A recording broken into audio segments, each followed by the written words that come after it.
វិតរៀបរាប់ពីក្តីស្នេហ៍ពិតទុកសាពីវិនខ្លោចសាអរគុណលោកដីមានក្តី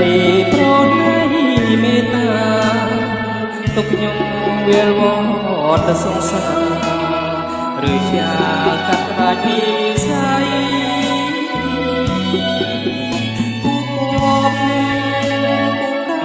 ប្រចាំដួងចិត្តបានរួមក្តីស្នេហ៍ស្នេហ៍បបបាត់ពីនៃអារម្មណ៍វិលវល់សែនខ្នល់អំពលរាល់ថ្ងៃចាត់ទុកត្រង់ក្តីស្រមៃលោកស្រីចាត់ថ្ងៃពីបងមិនគួរវាសនាមិនក្រំបំផុតធ្វើឲ្យរូប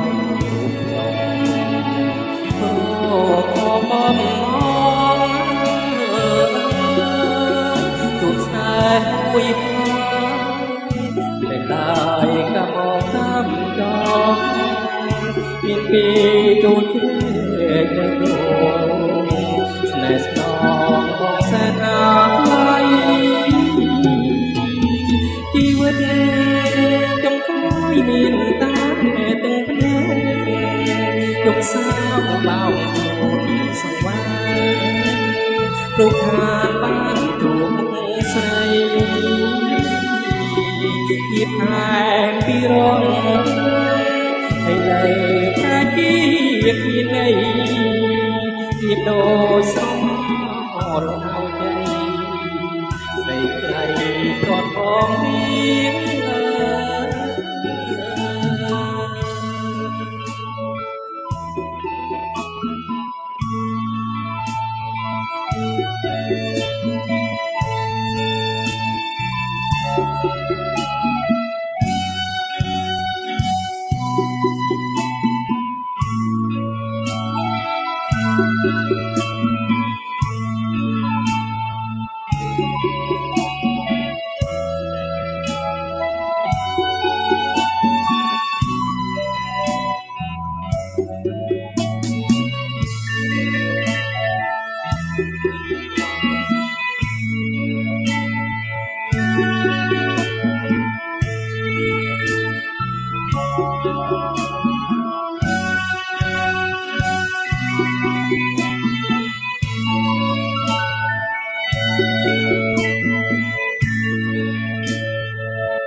មិនគួ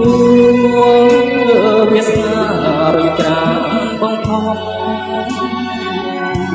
ធ្វើបានគិតរកបងណងជួបស្នេហ៍មួយហើយតែឡើយក៏បងច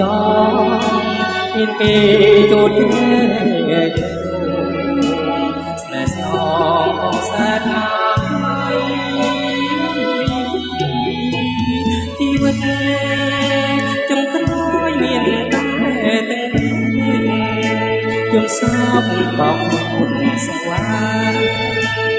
រូបខាបានជួបស្រីពីផែពីរងទៅលើប្រជា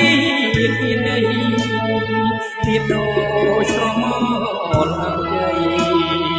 ស្រីថ្លៃប្រត់មកព្រៀង